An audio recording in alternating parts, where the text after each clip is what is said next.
So I've changed the lighting. I'm getting flash from the front. Hoping it's going to make things fairly consistent, but very dark in the background here, which is all right too. No big deal. Um, this is going to be a clip added to the beginning of my previous video because I've talked about my 35 millimeter and I've talked about my medium format. Well, technically, I will talk about that, so I'm going to have to do some edits here. But I also want to talk about my very first experience with film, and that would have been a Kodak Instamatic 100 camera. And I'll put a graphic of that up here in just a second. And it was a single bulb flash, it had a little pop up on the camera itself, and you inserted a single bulb. You took your picture, flash went off, bulb ignited, it got really hot. You didn't touch it immediately. If you did, you got burnt. You had to let it cool down, and then when it cooled down, you could prop out that bulb, put in the next one for the next picture. That the Kodak Instamatic 100 is the first camera I remember being in my household as a kid. We had two of those cameras, but the second one was a 104, and it made a slight modification in that it had a bulb that rotated and had four ignitable bulbs in that little cube. It wasn't known as a magic cube or an X cube. It was specific to this camera.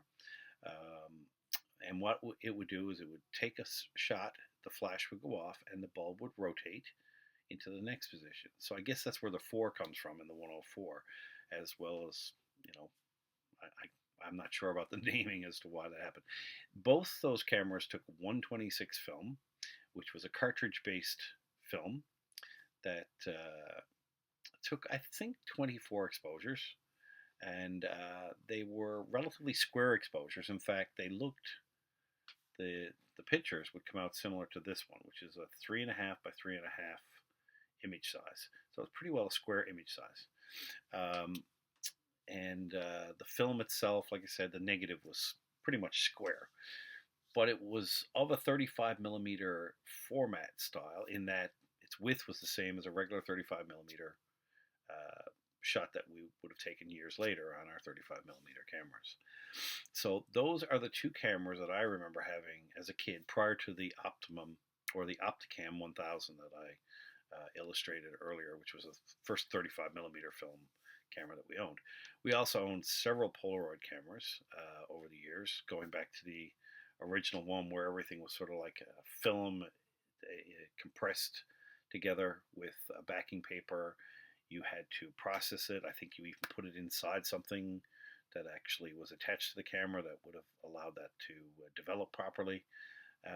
It was timed, I think, 30 seconds to a minute or whatever it was. And then you would peel it apart and you'd end up with your positive image. All right, so it was taken in a negative format and then converted into a positive and processed basically outside the camera. The later Polaroids were they were shot, the image came out, it looked gray when it was originally ejected from the camera, but over time it would develop. Some people would shake it. Apparently that wasn't a good idea. It would screw up the image a little bit. And I gotta say, we have some great looking Polaroids over the years. Some turned out quite dark because it wasn't easy to get the lighting quite right for them, but some images were fantastic. So I'll try as well to put up a couple of graphics here of the results of some of those cameras, and maybe some of the images of the cameras that I have currently that were just kept in our family. We never ever got rid of them. Even though I no longer have film for them, I think the Polaroid 600 style cameras, you can still buy film. So they should be usable. Film is not cheap for those cameras, however, so just keep that in mind. I'm sporting a slightly different shirt. This is my Dave Matthews shirt. I think you saw me in my Pink Floyd garb earlier.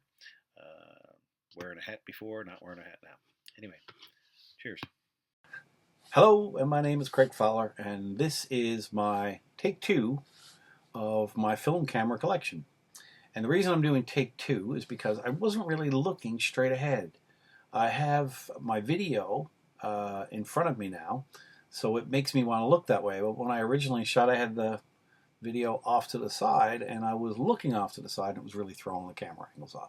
So without further ado, I'm going to quickly go through some of my cameras that I own, and probably in a different order than I did it in the first video.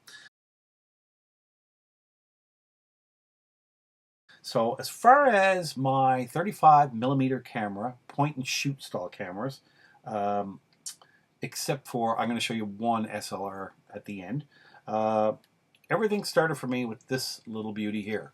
It's a opticam 1000. Now don't ask me anything about the company. I don't know if they even exist anymore. There's a cheap vinyl strap on this thing, and it's non-functioning because this is broke. And it's broke because when I tried to remove film from this camera to have it developed, I didn't realize that I was supposed to hit this little clutch release down here probably. Wasn't very old. I was only about 12 years old when I had this camera.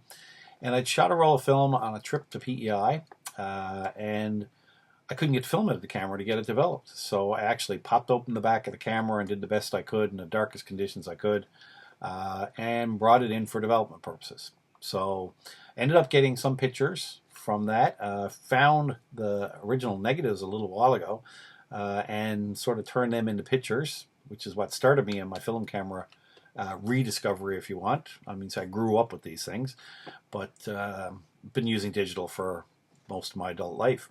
So I would have liked to have used this camera, and maybe there is a 3D print job that will fix this, or I can find something online, but I'm not sure it's worth the effort. It does function pretty good.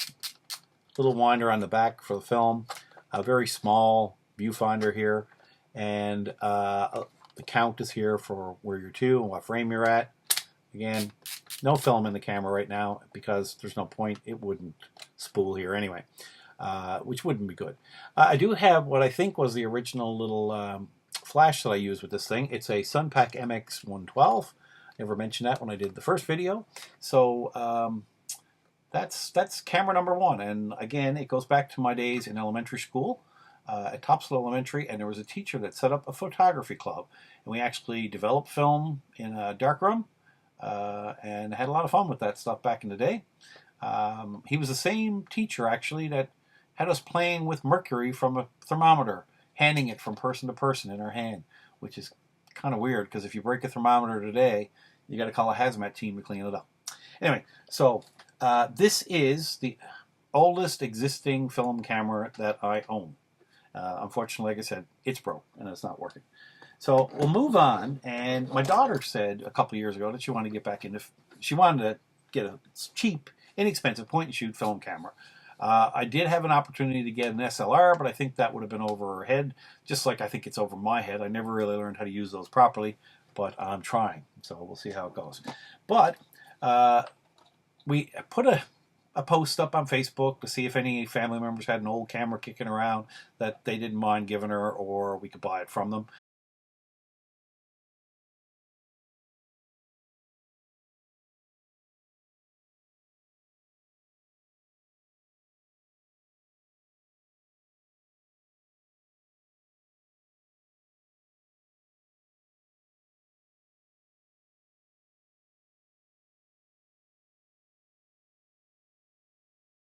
And my wife's first cousin, Trina, offered this one up.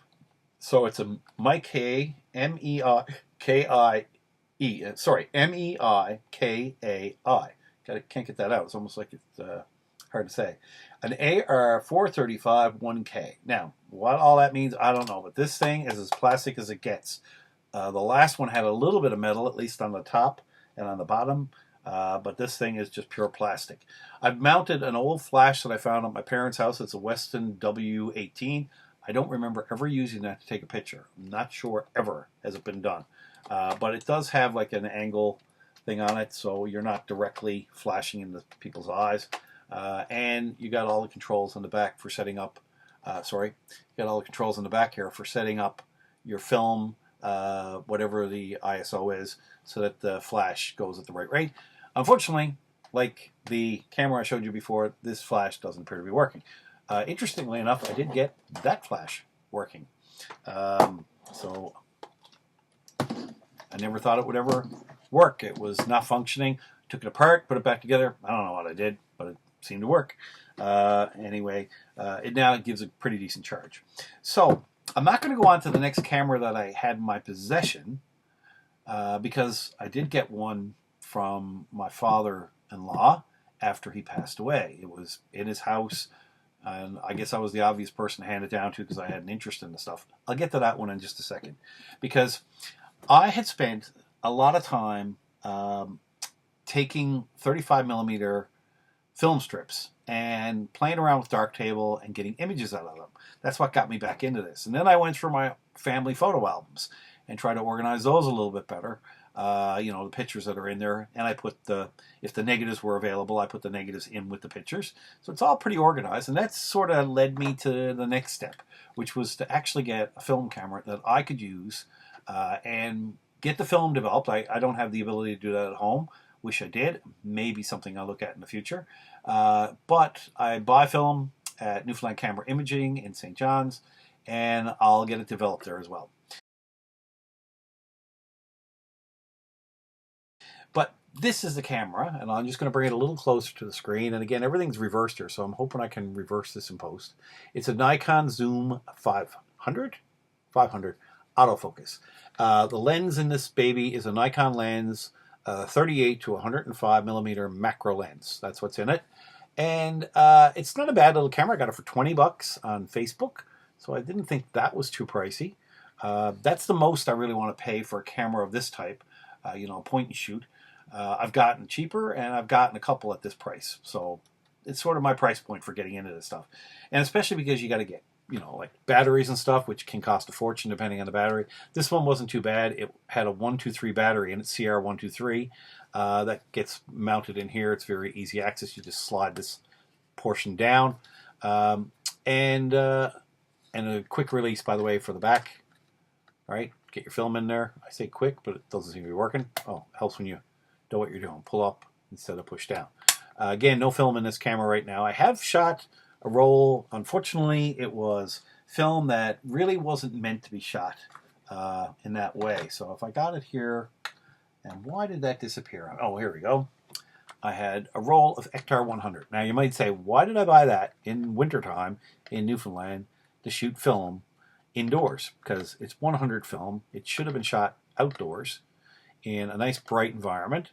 And I thought, well, first of all, it was the only thing left in the store. And I bought it just before Christmas. My intention was to shoot a roll of film over the Christmas break with this camera, Christmas 2025. So I bought it and I put it in, thinking maybe the flash would, you know, save some of these pictures. But it turned out everything was way too dark. The environments in the rooms that I was in where I shot, the lighting might have been full lighting, but it wasn't bright enough. So the pictures that I took with this, the first set of pictures I took with this, did not come out very well. I plan on using it again, but I haven't as of yet because I got other cameras that I'm trying out.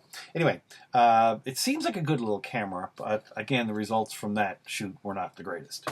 So that led me to started to look for cameras that I knew we once owned, my wife and I. Technically, they were her cameras. There were her cameras she had when I met her, or cameras we bought while we were together, mostly to replace cameras that were lost. And that comes to another story in just a second. But I will show you the next camera that I managed to find. Oh, sorry, I've gone ahead of myself.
I forgot all about this Kodak Advantix. It's a C800 Kodak Advantix. If you can see that really clearly there. It's written on this screen, actually, Advantix C800. It doesn't use traditional 35mm film. It uses APS film, which looks like this baby. This is the only roll that I actually shot in this. There's no expiry date on this film, but I was kind of curious because it was sitting in this camera for between 10 to 15 years with 17 shots out of the 25 on the roll taken. I had no idea what was on it. It uses the 123 battery that the Nikon uses, so I swapped the battery out of the Nikon into this one.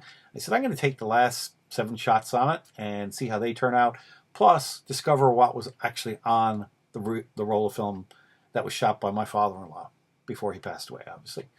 And it turned out that there was a party in the Fort McMurray area that he had taken his camera to, and I think maybe his wife, Marie, my mother-in-law, may have shot some of the pictures, and maybe he shot some of the others. He's in a couple, so obviously someone else used the camera to shoot those. And the film, I was kind of concerned about it. I brought it home and sort of scanned it digitally, and because I only get negatives, I don't actually get prints. I'm trying to save the cost a little bit.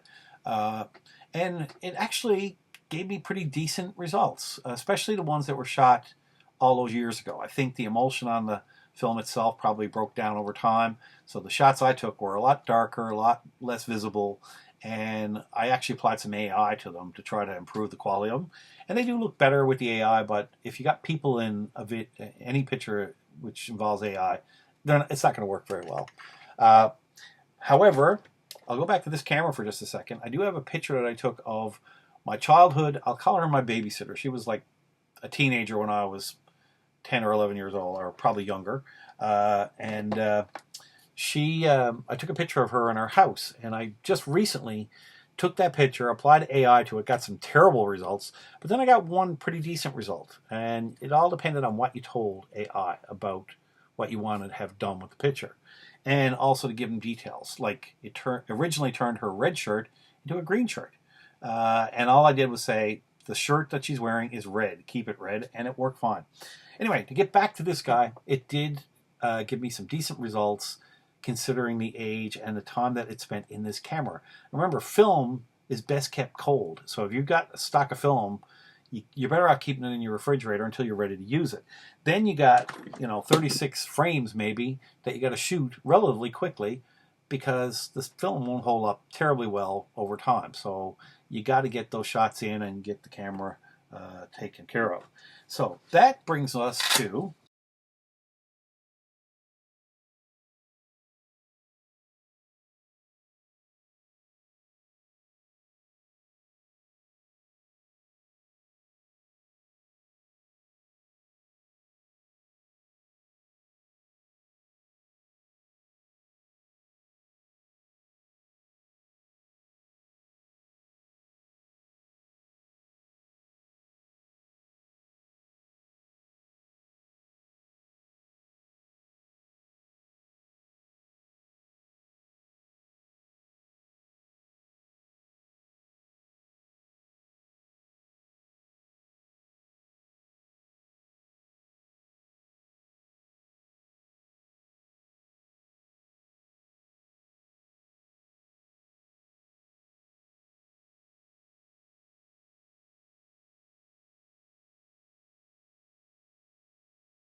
this next camera.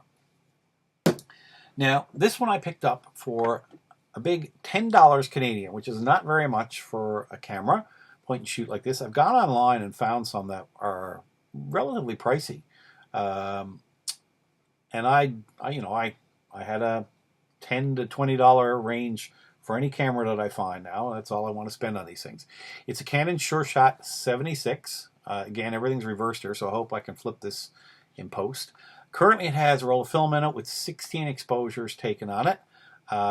Most recently, I went downtown, took some pictures of my wife in front of some buildings that are pretty historic in Newfoundland. Art Deco. They're Art Deco style buildings, and you know, a little bit of detail on them still standing. So I want to get those pictures, but I also want to get pictures with my wife in the foreground of the picture. And this one here I used with no problem so far, but I don't have a developed roll because this roll, which only has 16 shots on it, so I got, let's see, 20, almost, well, 19 more shots to take on this before that roll is done. And then I will bring it in as I've done with others, and I will take some of the pictures and add them to this video after the fact. So this camera is, I think, the replacement for the one I'm going to show you next that I lost first. And I think this camera disappeared. Now, this one might have been one that I gave to my parents when I got into digital photography. And they used it because my father had a garage and he used to like take pictures of cars that were damaged and stuff. And I think he used it for quite a while. I don't know what happened to it. I've searched my parents' house for it. It seems to have disappeared. So, no fault to them. It was meant to be their camera after I gave it away to them. I just thought if they weren't using it anymore, I'd get it for free. Free's the best price. Anyway, again, only 10 bucks. I bought it at a thrift store in Holyrood. And again, I'm hoping that I get some good pictures out of this because this camera always did give me good images back in the day. There's another one of these Canon short shots that my wife owned. I'm not sure exactly. It's one of two that I've narrowed it down to. It's all based on memory. And she doesn't remember any of these cameras like I do. And I guess it's because when I got a camera in my hand, I'm usually the one shooting, even if it was her camera. Now, that's just the way it seemed to be. It's like driving the car. I drive the car every time we go anywhere. What do you know? All right, so that leads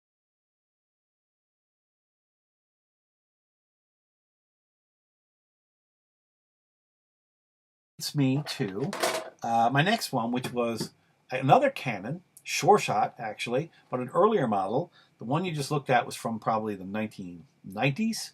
This one was definitely from the 80s, either mid to late 80s. And I actually have it out of the package. It's a nice case for this one. It's got a leather feel to it. Nice leather styling of the Canon logo here. It's the Canon Shur Shot Supreme. And I was really hoping for good things from this. I only bought it recently for 20 bucks on Facebook Marketplace. I can't remember the guy's name. He met me in town and brought it over to me, and I didn't know what condition it was in, if it was shootable or not. Only cost me 20 bucks. Now, that was the good news. The bad news is the battery that's in this camera cost me 28 bucks. It's an Energizer, so I hope it lasts a long, long time. But I thought that was a bit pricey. I probably could have bought one online for about 16 bucks. That would have done the job, for all I care. But I put a roll of film in it that I got. That was actually this roll, all right, a Fujifilm, and it was 0120 marked on this. So I thought it expired in 2020 when I bought it from the guy. He was selling it saying that it was near its end date, but of course there's no way of knowing because it just says 20. It could have been 2021 or it could have been 2001. I don't know. So this one's going to be a mystery roll for me. I'm hoping that the film is still in good condition and that I can get some decent pictures out of it. But on top of that, and I'm glad I only spent $10 on the film, when I took my first few shots with this one, I was using this one as well that I showed you earlier to take the same shots just to see how they compare to one another. They were using the exact same film, Kodak or Fujifilm 400, outdoor environment. Again, same pictures of my wife in front of these buildings that I was talking about. And I noticed right away that I was getting no reaction from the shutter button. I hadn't taken a picture with it until I went out that day. And I noticed that there was also basically a timer feature here. So I hit that. Sure enough, timer goes on, flash goes off, picture taken. All right, so I'm thinking, okay, well, I got an option here. If the shutter button's not working, I'll have to work on that later. Anyway, I tried it a couple of times, and it wound kind of really terrible sounding, like I hadn't loaded the film properly, which was a possibility because I never looked up how to load the film before I put it in the camera in the first place. But when I looked online, there was a video of how to properly load film in the camera, and I did it exactly as was suggested in that. So I'm thinking there was an issue with the take-up reel inside the camera. So when I came home, with the film not advancing any more than like the third or fourth frame, I said, just got to haul it out and see what I can do with it. So I opened up the back of the camera. I'm not going to do it again because there's actually film in there. I almost did it. Open up the back of the camera, pull the film out, didn't release the clutch like I should have probably, but that would have wound the film back into the canister and I would have had to have some way of retrieving it, which I currently don't have. I know there's things you can get that'll do that. Pull the film out of the camera, reset it back into the cartridge, knowing that I'm going to shoot a couple of times over already exposed film and probably exposed to light as well, so it's useless. So the first probably 5, 6 to 7 shots on this aren't going to come out at all, I don't think.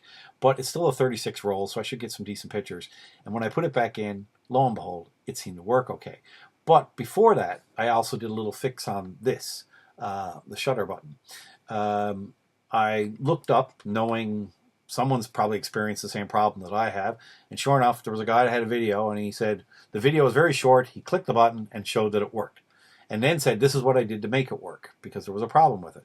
So there was a link to a website, a couple of steps, nothing serious. Back off a couple of screws, open up the top of the camera here a little bit, and you put in a little piece of aluminum foil. So I cut a little piece of aluminum foil out of this piece, actually, and laid it underneath. Apparently, this button has originally has a magnetic feature to the bottom of it that wears out, and it won't function anymore. So rather than replace the button, the little piece of aluminum foil allows for contact. Now, I took a shot earlier, similar to this video, of this screen that will be on, hopefully, a developed roll of film. I'm not going to do it again. I'm going to save those shots for outside. Anyway, I always like this little camera. It has a shutter release, but sorry, I should say there's a gate covering up the lens here. And what you need to do is press a little button up here, and now you can see that your lens is visible. The lens, by the way, is a Canon 38mm 1 by 2.8 lens. There's no telescopic feature to this camera at all. It's sort of fixed focus. Is that fixed lens? I guess that's the term. And to turn off the, and that turns on the camera, by the way. You'll see the number of the frame that you're shooting on the back when that's there. And to turn off the camera, you just basically slide this thing down below it, and it covers up the lens again. And on the back of the camera, nothing's showing. So I'll just go back, hit that button one more time, turn it around. You'll see there's a number visible there, the number 6, which is the frame I'm now back on. All right, so close that up again. And I won't take another picture on this, so I don't want to mess things up.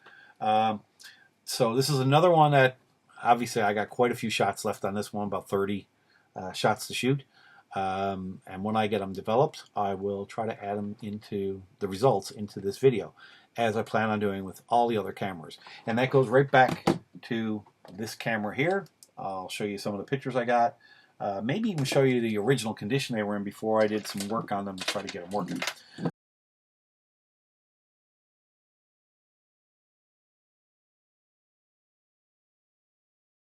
I do have one other camera to show you.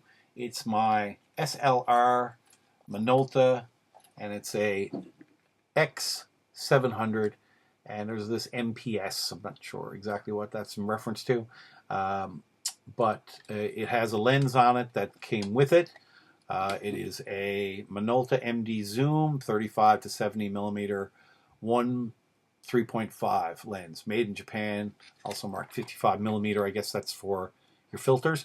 It did come with a filter on it, actually, so that was a nice little surprise. I wasn't expecting it. I bought this for 60 bucks. I think they wanted like 100 and something for it, marked it down to 75, and I offered 60 bucks. And to be honest, the place I bought this, it's an interesting story. There was garbage bags on the window and signage basically telling you to get the hell off the property.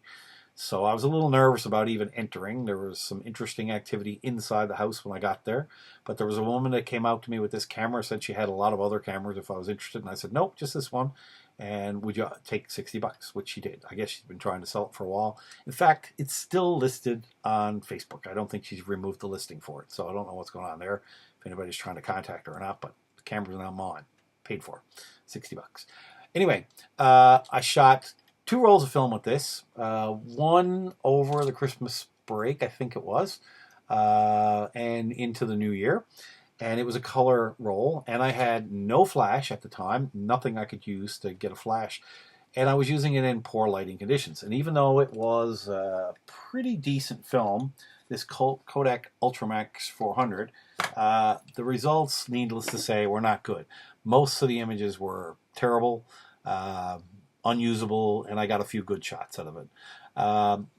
Again, using it indoors, low light, it just didn't turn out very well. And I had no flash at the time. I've since gotten a bunch of flashes of this type.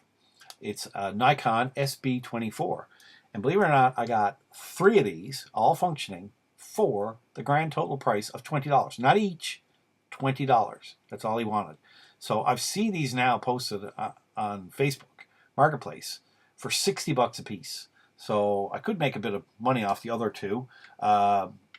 Two of them have the markings showing pretty clearly on the back, these white markings, but one's gotten a lot of use, and that stuff's been worn off just by fingers touching it. But anyway, I put that on the camera, and I picked up a roll of black and white film, which I now have in front of me here, at least the box for it. It's this Ilford 400 XP2 Super. Not a bad little film, actually, and what worked really well was I got some good results because of the flash. So a couple of pictures are a little dark. Maybe the flash didn't go off, or it was some early ones that I shot without a flash. I can't remember. I should be basically keeping track of it. The contacts on the bottom of this one, obviously this is designed for a Nikon camera. And even though it has contact points in the rear here, these two at the back, and the one, the main contact point in the middle, and I think there's one up top here that would be forward on this. This camera only has 3 contact points, and it's not compatible with this particular camera because it's not TTL. This camera requires TTL flash. So I'm still looking for one that's truly compatible. But what was happening was it wasn't firing at all. So that's probably what happened with those first couple of pictures. And I had to get a little bit of electric tape to cover up the rear contacts because they were screwing up information, I guess, going to the camera. And I'm going to put this back on. I took it off in my earlier video. But with that little bit of electric tape that I put on there, it allowed me to actually shoot and have the flash go off, which is kind of nice. I don't know if I can get the flash going here. On, off. It might load up, and I might be able to. Nope. Well, it's asking about the camera settings. The camera is not on either, so that might be a reason why it's not going to flash. But you can see on the back, the settings are all coming up there. And we do have a red light, so let's see. Ooh, the camera didn't like that. The camera up there, I mean. Anyway, turn that off again. I try to conserve the batteries. And I'm going to leave that on. I'm going to put this back up on my shelf as is. And I will show you some of the black and white photos that actually turned out pretty good from that camera. So that's it for my film cameras. Mostly point and shoots, as I pointed out, except for that one SLR.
Hello, this is attempt number 2, actually, maybe number 3, now that I think about it,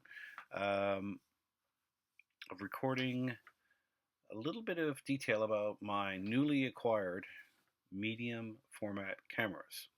I'm going to add this to a previous video on my 35mm camera collection, because that was really just considered a film camera collection, and 35mm format and 120 format film are just formats of film photography, non-digital. So I recently acquired two new cameras from a family friend who basically I'd done some work for her in terms of scanning in some old 120 and 116 and 35 millimeter and 126 and 110 film strips. And those produced some excellent detail when they were scanned digitally using my Canon digital camera. And I asked her if she had any of these old cameras kicking around, and she said, I'll have a look. And sure enough, she got back to me and said, I got two you might be interested in, and offered them to me free of charge. Now, my interest was, I thought, beautiful format. Maybe I'll take some shots myself. So, as luck should have it, I ended up with two cameras. First, this nice little Brownie Hawkeye camera, flash model. What makes it a flash model is this. There's a flash contact right here, and this is basically a holding pin so that it mounts properly to the side. It screws in here, I believe. And I don't have the actual flash that came with this one, but I never planned on using it anyway. Figured I'd use this in an outdoor environment, nice bright light, and I wouldn't need a flash. So I bought some 120 film, which is this one right here, this Ilford XP400, XP2, sorry, Super 400, black and white film. I'd already shot a roll of that on 35 millimeter in my Minolta, which I talked about earlier, and I figured it may be, decent. It wasn't that expensive, $12, $13 a roll, but it does only give you 12 exposures in this camera, okay? Now, this camera started off with some glitches. This wheel, which I am freely turning now for advancing the film, that was frozen solid. I didn't think I was going to get this camera to work at all. The shutter button works. You can hear the little click when I do that.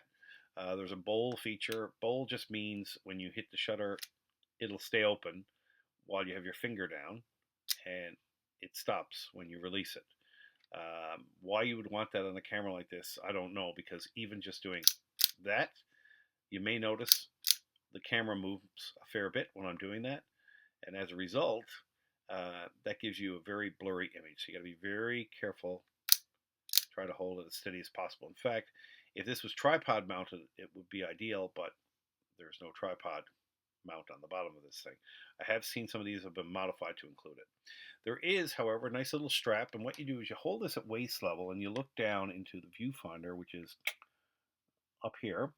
It's not much. There's a little prism here, a little glass prism, and below it is a little metal reflector, I believe, that reflects the image back up here for you to see. And it's very disorienting because when you, just like here when I'm shooting this video, I'm moving to the right, but from my perspective, it looks like it's moving to the left. Now, the image is reversed, so it's actually doing what it's supposed to do. But it's that disorienting feel that you get when you're using the viewfinder that can throw you off a little bit. You think you got to shift to the right when you actually got to shift to the left to get things in view. This camera was not in perfect shape. It's rusted up a little bit here where the release is for the body of the camera. And I did put tape along here, just some black electric tape, which I plan on reusing. And I'm just going to pop this open, have a quick look, and see what it looks like on the inside. This side is pretty hollow, except for that little red view window. That's needed in order to know where you're to on your film roll.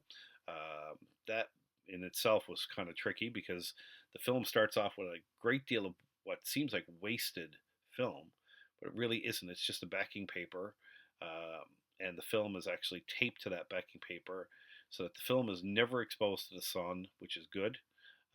This viewfinder would be a problem if it was. If it was 35 millimeter, which has no backing paper, you would ruin the film. So some people actually shoot 35 millimeter in this camera by inserting a roll up top and sort of spanning it down over the rollers. But you have to have that covered up. This little section has to be covered up with black tape, similar to what I did with my join. Oh, and the reason for the join aspect of it is it might be a little difficult to see, but there's actually some damage right here around the outside edge. It should be nice and smooth like it is here. There's a little bit of piece cracked out of here, and that makes the body have a light leak possibly in this area, which is why I stuck the tape on in the first place. Now, just to show you, this camera basically is a 620 film camera, but 620 film is no longer made, and the only thing you have as an option is to use 120 film, but modify the reel, because the reel is a little bit too big on the diameter around the outside of the spool.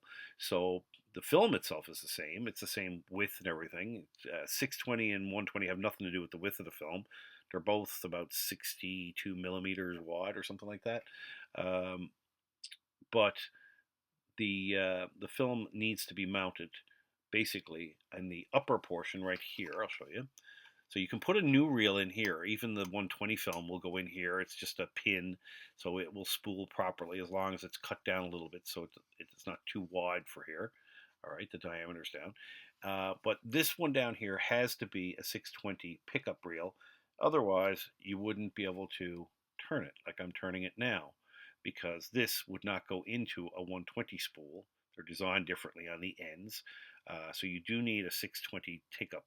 And that means when you're threading from 120 down to 620, your film ends up down here, and that's what you bring out for processing. So you better ask for this spool to be returned to you, otherwise you're going to be out of luck, because the new one is going to be a 120 and it won't fit there properly. Okay, so make sure you remember that. Very simple, as you can see. The film, by the way, sort of comes down over this surface right here and gets exposed to the light when you open the shutter, and you end up with pretty much a square frame. Now, I don't actually have a picture here that's like that because I never got mine printed when I had them done, but they actually turn out to be very nice, big format. Oh, a little click there, I guess. Let's see. Yeah, it's going good. All right, so let me put this back together. Once you get your film loaded, by the way, you reel it across here. Remember, there's only backing paper to start, so as you're rolling it, you're not advancing any film for light to connect with. There's a black arrow that gives you an indication that it's time to put the cover back on.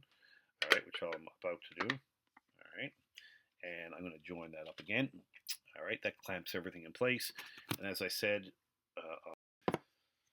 so apparently I ran out of space when I tried to do my last video. I just put the tape back on this thing just to seal it back up. And I was about ready to talk about my other medium format camera. So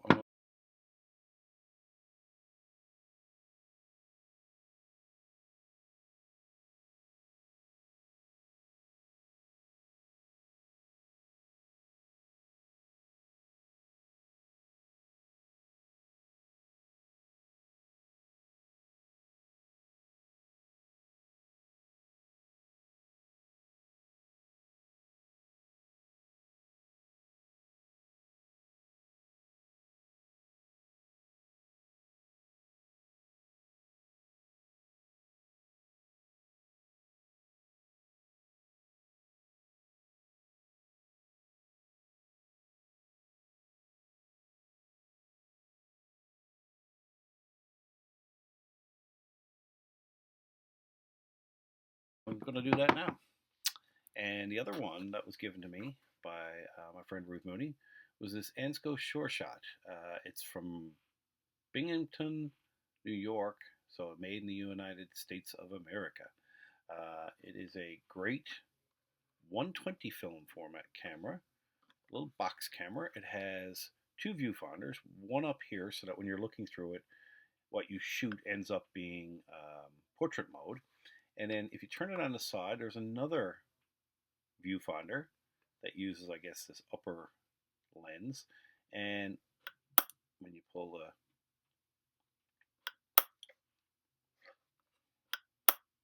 shutter, there you go.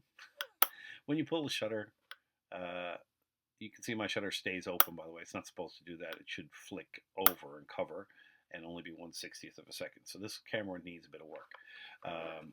This is the winding knob for the film. Well, I'm going to pull that out because it'll show you how to load the film here in the back. There's a release on the top, which I just pulled down. And this one, as you can see, oh wait, now it would help, it was right side up. Directions for loading the film in here, and it tells you down here that it's 120 size film. There's also, and it's the first time I've noticed it, 50118 looks to be the serial number for this camera. So I might be able to date this camera after all. There's a window here for viewing the numbers on the backing paper that is on the film that I talked about earlier when I talked about the other camera. And this one, the box is a little bit simpler to look at. There's a spool up here. This one's not in place very well, but there you go. Yeah, and yeah, that's just, there's a little pressure here that keeps the film in place. And you need a reel down here, 120 reel. So this would be my take-up reel. I'd move it down here, and I would put the new loaded 120 film up here and span it across, not that way, but this way. So this one gives, the other one was sort of a square image. This one's going to give a rectangular image, which means I should get less pictures, because this is a larger image, less pictures than I would with the 120 film in the other camera where I got 12 exposures. This one here is going to be limited to probably 8, I think, exposures, making it a little less economical even than the other one. I'm going to put this back in place, and I'll pop the winder back in place. Yeah, I can feel that it's actually spinning the reel. And again, this one has a little handle up top so that when you're looking down into your viewfinder, you can, because this is a waist level camera as well, you'll get to see what your image should look like. So again, I haven't shot on this camera because of one issue, and it's with the shutter spring, which is barely hanging in here. I got to be real careful. There's a shutter spring right here. It should connect not only to the pin that's connected to up here, which, yeah. Hello, Daisy. Daisy's here for visits. Oh, puppy dogs. Yeah, what you doing? What you doing? Sniffing. Can you smell anything? Anything good? No. Maybe. Oh. Oh, well, she's not in the shot, but she certainly came in for a visit. That's my son's puppy dog, Daisy. So I have to get a new spring created. It's on this side, sorry, for this camera in order for it to be functional. So I'm hoping to get that done locally by a watchmaker or a clockmaker.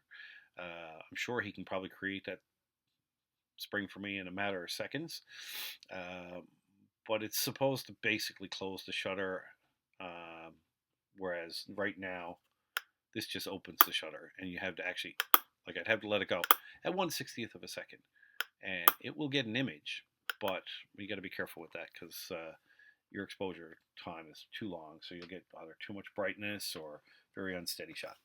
So this is my only 120 camera, but again, the 620 can use 120 film. And let's see. Oh, okay. One other thing I was going to talk about was the cameras that I used when I was a kid. They were 126 format film, which means they came in a cartridge, which I'll pop a little image of. Hello.